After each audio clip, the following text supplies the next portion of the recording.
ታላቅ የምስራች! ኢትዮጵያ ቀይ ባህርን ተቆጣጠረች። ከመቀሌ የተሰማው አስደንጋጭ ጥሪ። ኢራን ለትራምፕ ጠንካራ ምላሽ ሰጠች። ሰበር ዜና! ለመላው የኢትዮጵያ ሕዝብ ታላቅ የምስራች! ዓለም በኢራንና በእስራኤል አስፈሪ ጦርነት ተወጥሮ አይኑን መካከለኛው ምስራቅ ላይ ባደረገበት በዚህ ታሪካዊ ቅጽበት አዲስ አበባ የዘመናት የልብ ትርታዋን ድምጿን አጥፍታ አሳክታዋለች። አዎ ኢትዮጵያ ደቡባዊ ቀይ ባህርን በይፋ መቆጣጠሯ ተረጋግጧል። ይህ የታሪክ መታረም እንዴት ሊሳካ ቻለ? ከአሜሪካና ከእስራኤል በስተጀርባ የተደረገው ሚስጥራዊ ስምምነት ምንድነው? ዝርዝር መረጃውን በቀዳሚነት እናስደምጣችኋለን። በሌላ በኩል ኢትዮጵያዊነት በሽታ ነው ሲሉ የነበሩትና በቢሊዮኖች የሚቆጠር የሀገር ሀብት በመዝረፍ የሚታወቁት ሜጀር ጀነራል ክንፈ ዳኘው በኢትዮጵያ አንድነት ላይ ሌላ አጥፊ ቦምብ ጣሉ። ከእስር ተፈተው መቀሌ የገቡት ጀነራሉ ትግራይን ከኢትዮጵያ ለመገንጠል ትክክለኛው ጊዜ አሁን ነው በማለት ይፋዊ የጦርነት ያህል የሚቆጠር ጥሪ አቅርበዋል። የኤርትራን መንገድ እንከተል ያሉት የጀነራሉ ንግግር መቀሌንና አዲስ አበባን አናግቷል። ሙሉ መረጃውን ይዘን ቀርበናል። ከውጭ ዜና አሁን ከዋሽንግተን የደረሰን ሰበር መረጃ በትራምፕና በኢራን መካከል ተደርሷል የተባለው የተኩስ አቁም ስምምነት ሳይታወጅ ከሸፈ። ዋይት ሃውስ በታዋቂው ሲቹዌሽን ሩም ውስጥ አስቸኳይ ስብሰባ ጠርቷል።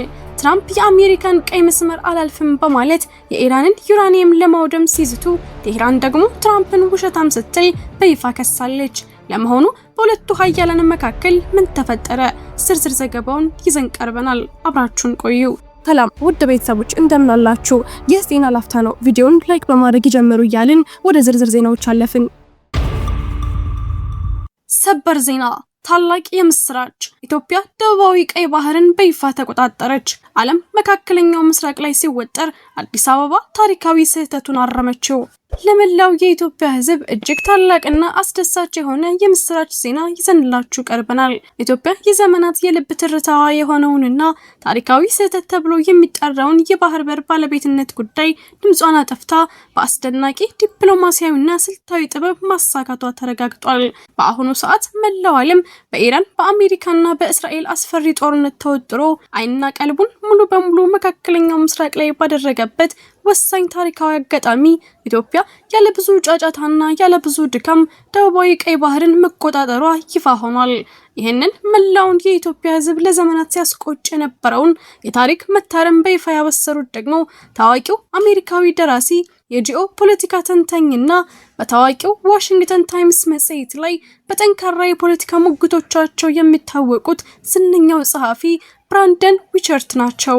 ይህ ስልታዊ ድል ከትዕይንቱ በስተጀርባ በከፍተኛ ሚስጥራዊነትና ጥንቃቄ የተመራ ሲሆን ጸሐፊው ከሁለት ወር በፊት በዚህ ጉዳይ ላይ መጠነኛ የሆነ ገለጻ መስጠታቸው የሚታወስ ቢሆንም አሁን ግን ነገሮች ሙሉ በሙሉ ተቀይረው ጉዳዩ ይፋዊ ቅርጽ ይዟል።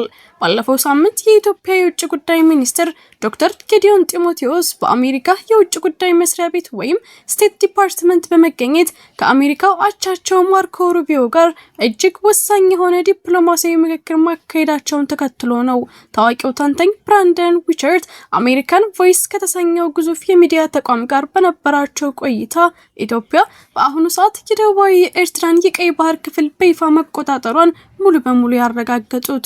ከዚህም በላይ አዲስ አበባ በዚህ ወሳኝ የባህር ክፍል ላይ ተግባራዊና ወታደራዊ ቁጥጥሯን በየቀኑ እያሳደገችውና እያጠነከረችው መሆኑን ደራሲው በምስክርነት አስምረውበታል። ለዚህ ስልታዊ እርምጃ ምቹ ሁኔታን የፈጠረው ደግሞ ከአሜሪካና ከእስራኤል የተገኘው ያልተጠበቀ አረንጓዴ መብራት ነው።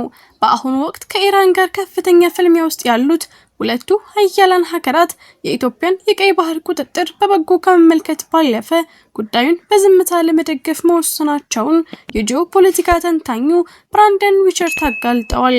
ይበልጥ የሚያስገርመው ግን አሁኑኑ ኢትዮጵያ በተግባር በምትቆጣጠረው በአሰብ ግርጌ በሚገኘው በዚህ ወሳኝ ቀጠና ላይ አሜሪካና እስራኤል የጦር መሳሪያዎቻቸውን በማስገባት ስፍራውን እንደ ጊዜያዊ የጦር ቤዝ ለመጠቀም ከኢትዮጵያ ጋር ንግግር እያደረጉ መሆኑ ነው።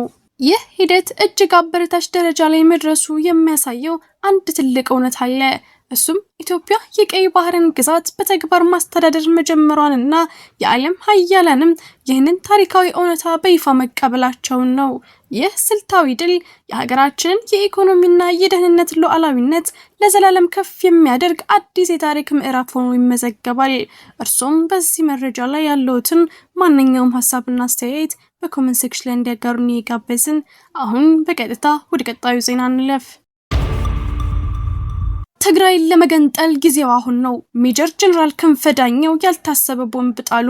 የሀገሪቱን የፖለቲካ መድረክ ያናወጠ እጅግ አስገራሚ ሰበር ዜና አሁን ደርሶናል።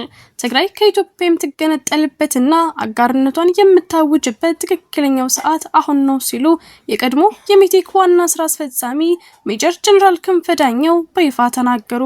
ከዓመታት በፊት በቢሊዮን የሚቆጠር የህዝብና የሀገር ሀብት በማባከን ወንጀል ተከሰው በቁጥጥር ስር ውለው የነበሩትና በቅርቡ ከእስር ተፈተው መቀሌ የገቡት ጀነራሉ ዳግም መድረክ ላይ ብቅ በማለት ባደረጉት እጅግ አነጋጋሪ ንግግር የትግራይ ክልል የኤርትራን ፈለግ በመከተል ሙሉ በሙሉ ከኢትዮጵያ መገንጠል እንዳለባት ጥሪ አቅርበዋል። በሸዋ ስንዴ የማትለምን አገር ትግራይን እንፈጥራለን በሚለው የድሮው ንግግራቸው የሚታወሱት ጀነራል ክንፈ ዛሬም ያንኑ የመገንጠል አጀንዳቸውን ይበልጥ አጥብቀው እያቀነቀኑ ይገኛሉ።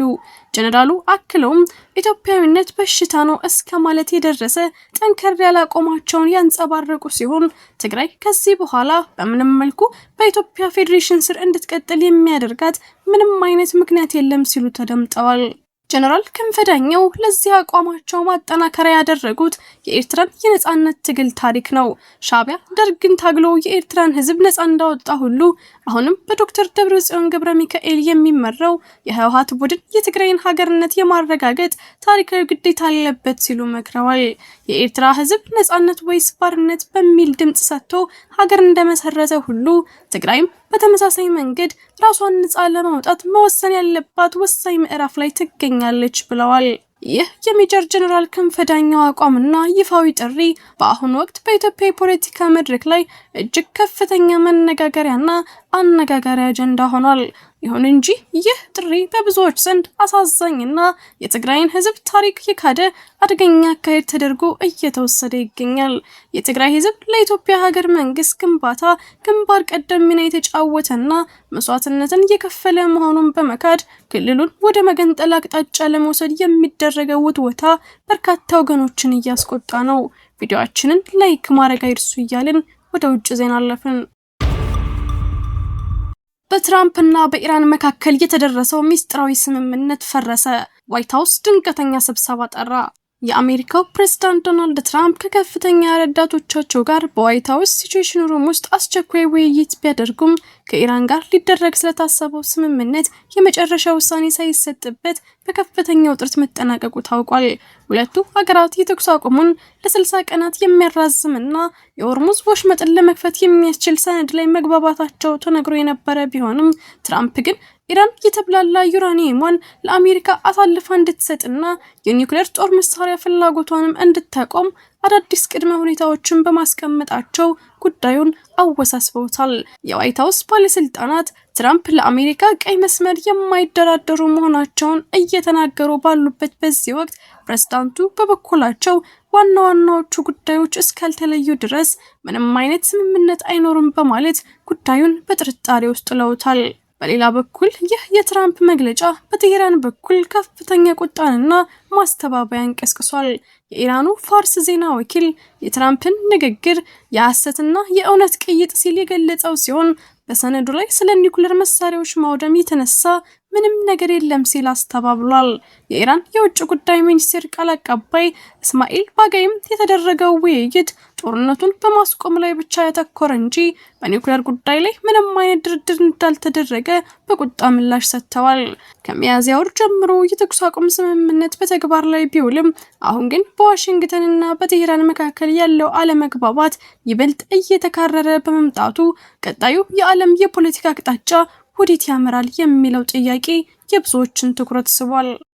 ውድ የዜና ላፍታ ቤተሰቦች የሰዓቱ መረጃዎቻችን ያዳመጣችሁትን ይመስል ነበር። ስለተከታተላችሁን እያመሰገንን ቻናላችንን ሰብስክራይብ በማድረግ ቤተሰብ እንድትሆኑ እየጋበዝን በዚሁ ተሰናበትን። ጤና ይስጥልን።